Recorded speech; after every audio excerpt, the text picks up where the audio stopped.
جوڑوں کی کمزوری ہے، درد ہے تو بھنڈی کا استعمال کیا کریں، بہت مفید ہے۔ قبض کا مسئلہ ہے تو آدھے گلاس پانی میں 1 چمچ زیتون کا تیل ملا کر پی لیں۔ قبض کھل جایا کرتی ہے۔ طلب سے زیادہ کھانا مت کھایا کریں کیونکہ ایسا کرنے سے جسم بہت ساری بیماریوں کا شکار ہو جایا کرتا ہے۔ چہرے کے کالے رنگ کو سفید کرنا ہے تو کوشش کرو پیاز کا استعمال زیادہ کیا کریں۔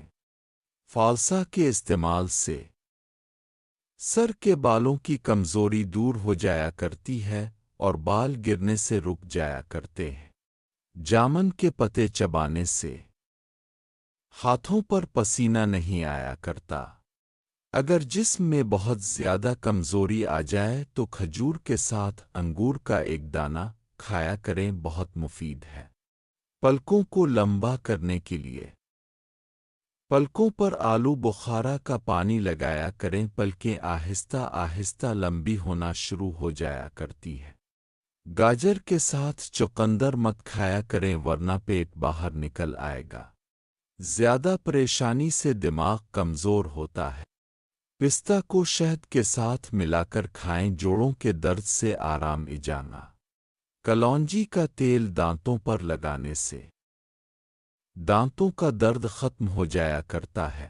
انڈے کی سفیدی میں شہد ملا کر بالوں میں لگائیں، بال مضبوط اور لمبے ہو جایا کرتے ہیں۔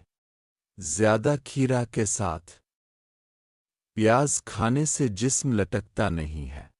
جس شخص کو جگر کی کمزوری ہے یا جگر کی تکلیف میں مبتلا ہے تو اسے کالی کشمش کو شہد کے ساتھ کھلائیں، بہت مفید ہے۔ کھانسی ہے تو شہد میں لونگ کا سفوف ملا کر کھایا کریں، بہت مفید ہے۔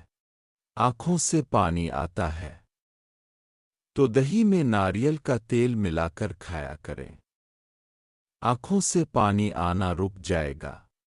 پانی میں نمک ملا کر ناخنوں کر دھو لیں، ناخن کمزور ہونے سے بچ جائیں گے۔ چہرے پر خشکی ہے تو چہرے پر بادام کا تیل رات کے وقت لگایا کریں، خشکی ختم ہو جائے گی۔ اگر چاہتے ہو کہ زیادہ دیر تک جسم میں کمزوری نہ پائی تو کوشش کرو کہ 1 چمچ شہد میں تھوڑی سی خشخاش ملا کر کھایا کریں، بہت ہی عمدہ چیز ہے۔ مصری کے ساتھ 1 دانہ الائچی کا کھا لو، کمزور جسم میں عربی گھوڑے جیسی طاقت آ جائے، جسم میں بالکل کمزوری ختم ہو جایا کرتی ہے۔ اس کے علاوہ گھٹنوں کی بیماری میں مبتلا افراد ماس کو استعمال کریں، گھٹنوں کی بیماری بالکل ختم ہو جایا کرتی ہے۔ نماز ایمان کی نشانی ہے۔